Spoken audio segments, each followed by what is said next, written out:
itu memperhatikan juga bagaimana seorang atau sejumlah media ya bisa membuat konten yang terkait dengan Indonesia ya khususnya. Nah tentu ini berkaitan dengan yang disebut sebagai bagian yang tidak terpisahkan dari proximity ya.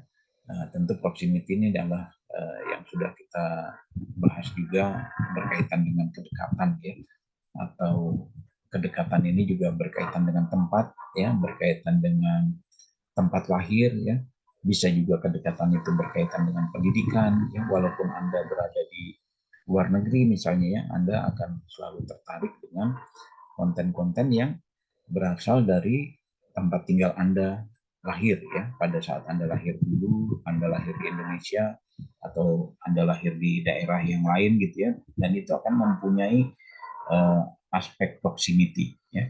Nah ini adalah bagian terpenting kenapa konten yang berasal dari internasional pun harus diseleksi dulu ya. Jadi tidak semua konten itu akan menarik pembaca yang ada di Indonesia khususnya. Nah ini nanti bahannya juga akan saya share seperti biasa di grup, karena di sini juga ada tugas yang nanti bisa Anda baca. Ya, tugasnya berkaitan dengan membuat konten terjemahan ya.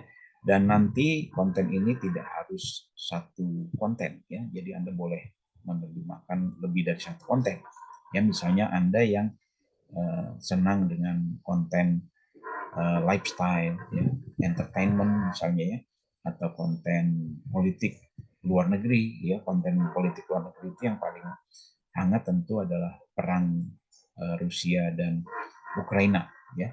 Itu tentu setiap hari ada yang disebut sebagai update ya dari kisah perang yang terjadi tersebut ya. Tentu juga ada konten-konten yang ringan ya tapi menarik ya. Konten-konten yang ringan dan menarik itu biasanya berhubungan dengan uh, uh, yang disebut sebagai orang terkenal ya. Orang terkenal ini biasanya mendapatkan perhatian dari khalayak pembaca ya. Orang terkenal biasanya mempunyai kegiatan-kegiatan ya, yang tentu saja nanti kegiatan itu akan menjadi sorotan ya, khususnya dari media dan kemudian diberitakan.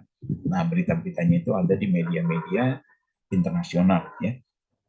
Nah, beberapa media yang ada di India juga sering membuat konten-konten yang luar biasa ya, biasanya mengandung nilai yang memang dianggap sebagai keanehan gitu ya, atau weird news ya. Nah, ada beberapa media yang juga membuat weird news ya. Nah, weird news ini tentu harus dipertimbangkan juga. Nanti kita akan melihat ya tahapan-tahapan Anda harus mempertimbangkan konten-konten yang apakah itu layak untuk dibaca oleh pembaca kita atau tidak ya. Nah, pemilihan berita ini diawali dengan pemilihan berita. Anda tentu akan memilih berita dan medianya ya. Medianya bisa Anda pilih media yang ada di Amerika Serikat, media yang ada di Inggris ya, di Perancis ya. Di Perancis itu tentu bahasanya bahasa Perancis ya. Kalau di Belanda bahasanya bahasa Belanda. Jadi tinggal Anda menerjemahkan ya, apakah mau pakai bahasa apapun tidak apa-apa. Yang penting dia berasal dari media internasional ya, media di luar negeri. Tapi misalnya dia dari Belanda ya, atau dari Prancis atau dari Jerman, Anda sebutkan ya sumbernya. Misalnya dari Jerman itu ada media namanya Deutsche Welle ya, atau DW ya. Di Prancis ada media namanya Le Monde atau Le Monde ya, kalau di tulisannya seperti itu ya. Le Monde atau artinya global atau artinya dunia. Nah itu juga banyak melahirkan konten-konten yang sangat menarik ya, untuk dibaca. Apakah itu berkaitan dengan otomotif ya, teknologi ya, berkaitan juga dengan kemajuan informasi, itu juga bisa menjadi bagian yang Anda pilih untuk diterjemahkan ya. Kemudian pastikan berita tersebut relevan dan menarik bagi pembaca di dalam bahasa target. Ya, artinya pembaca di Indonesia. Ya, jadi Anda harus memperhatikan apakah kontennya ini akan mendapatkan perhatian dari pembaca di Indonesia, karena sasaran pembaca Anda bukan lagi pembaca yang ada di Inggris ya, atau ada di luar negeri, tapi pembaca yang ada di Indonesia. Nah, tadi seperti saya sampaikan ada pertimbangannya. Ya kalau teknologi misalnya berkaitan dengan otomotif ya, biasanya kalau mobil-mobil baru gitu kan sering ya direview ya oleh media-media otomotif ya, khususnya yang ada di luar negeri, yang sering ya menghasilkan konten-konten yang berkaitan dengan kendaraan-kendaraan baru ya. Nah, kendaraan baru ini biasanya memang belum tentu beredar di Indonesia ya. Biasanya beredarnya di luar negeri dulu ya, di Jepang dulu misalnya. Nah, itu biasanya baru kemudian ada di Indonesia yang khusus berkaitan dengan otomotif ya, atau berkaitan dengan teknologi informasi, teknologi komunikasi, apakah berkaitan dengan gadget ya, laptop ya, atau ponsel, itu juga mempunyai daya tarik untuk diulas di media-media terkenal tersebut ya. Biasanya kalau media yang berkaitan dengan teknologi informasi itu Verge ya, Verge ya, pakai V Victory, Verge. Verge itu adalah media yang khusus membahas tentang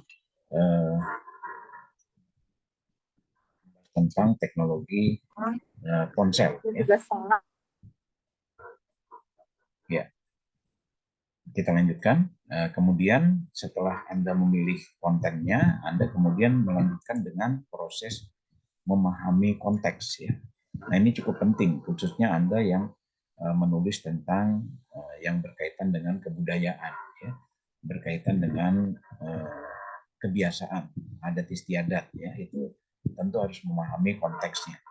Anda membaca dulu, kemudian memahami konteks berita secara keseluruhan. Ya. Jadi tidak bisa hanya membaca judul, ya, membaca judul lead, kemudian Anda langsung menerjemahkan sesuai dengan frame yang Anda duga, ya, salah duga itu. Karena identifikasi yang paling penting adalah Anda melakukan proses penelusuran, ya, informasi pentingnya, topik utamanya, kemudian pesan yang ingin disampaikan oleh penulisnya. Nah, penulis ini kan representasi dari wartawannya, ya, bisa juga dari medianya, ya, bisa dari redakturnya. Nah, itu biasanya juga punya semacam preferensi, ya. Kalau Anda melihat misalnya contoh Piers Morgan, ya, Piers Morgan dari The Sun, ya, itu sering mempunyai konteks yang tentu saja kadang-kadang disalahpahami ya oleh pembaca. Makanya Anda harus benar-benar mengerti dulu konteks yang mereka maksudkan apa ya, sebelum Anda menyampaikan dalam bahasa Indonesia. Ya, jadi Anda harus benar-benar paham dulu, baru Anda bisa mengerti. Ya. Jadi ketika Anda menulis dalam konteks terjemahan, yang harus Anda lakukan adalah tidak membaca hanya judul, ya, atau membaca hanya lead, ya, tapi Anda harus membaca keseluruhan konten tersebut, ya. Bahkan ini juga berlaku tidak jauh berbeda dengan yang dilakukan di media-media di Indonesia, ya. Jadi Anda harus menulis ulang, ya, menulis ulang, mempunyai sudut pandang yang baru, ya, yang berbeda dengan konten aslinya. Gitu ya. Jadi paling tidak Anda mempunyai unsur kebaruan. Kebaruan itu bisa dalam sudut pandangnya. Jadi Anda tidak mengambil mentah-mentah. Ya. Jadi Anda bisa mengolah apa yang ada di media tersebut untuk kepentingan yang kontekstual, ya, lebih sesuai dengan konten yang ingin Anda sampaikan kepada publik di Indonesia gitu ya. Karena memang kita harus memperhatikan betul pembaca kita bukan lagi pembaca yang dimaksudkan oleh penulis aslinya ya. Kalau penulis aslinya mungkin dia ingin kontennya itu dibaca oleh orang yang ada di negaranya misalnya ya. Nah, budayanya juga berbeda dengan Indonesia ya, mereka tentu mempunyai semacam pemahaman yang juga terkait dengan kebiasaan-kebiasaan mereka yang bisa saja tidak sama dengan apa yang terjadi atau dilakukan di Indonesia. Nah, yang juga harus Anda lakukan ketika Anda menerjemahkan, Anda bisa membuat semacam skala prioritas ya. Jadi tidak hanya sekedar itu sudah disesuaikan ya. Jadi kalimatnya harus benar dulu gitu ya. Jadi jangan sampai kalimatnya masih keliru. Menerjemahkan kalimat dengan tepat ya. Terjemahkan berita secara kata demi kata dari bahasa asli ke bahasa target. Perhatikan nuansa, makna yang tersembunyi, dan konteks yang terkait dengan budaya asli. Ya. Nah, karena memang ada tulisan-tulisan yang bernuansa culture ya, atau budaya. Ya, jadi itu memang harus Anda pahami dulu karena culture itu berbeda-beda antara budaya yang ada di Indonesia dengan budaya yang ada di Inggris misalnya. Ya. Nah, itu berbeda ya, punya kultur yang tidak sama ya. Apa yang dianggap sopan di Indonesia belum tentu di Inggris sopan ya, dan sebagainya ya. Berkaitan dengan tentu saja kebudayaan itu banyak ya, kebiasaan yang juga berlaku di Indonesia belum tentu di negara lain juga melakukan kegiatan itu ya, dan sebagainya ya. Nah, simbol-simbol kebudayaan itu sangat banyak ya, bisa ada jadikan sebagai masukan nanti ya. Konteks budaya, pertimbangan perbedaan budaya antara bahasa asli dan bahasa target ya. Nah, itu juga sangat penting karena itulah sebetulnya lebih mudah kalau Anda menerjemahkan konten yang berkenaan dengan negara tempat Anda tinggal. Gitu. Anda bisa lebih paham ya, dibandingkan Anda menerjemahkan konten yang berkaitan dengan budaya dari masyarakat di luar negeri. Ya. Nah, kalau Anda lihat tulisan-tulisan budaya ya, yang ada berkaitan dengan kebudayaan di Indonesia misalnya. Nah, itu kan kalau untuk orang luar negeri itu belum tentu mereka memahami itu sebagai sebuah kebudayaan yang diterima oleh banyak orang di Indonesia ya.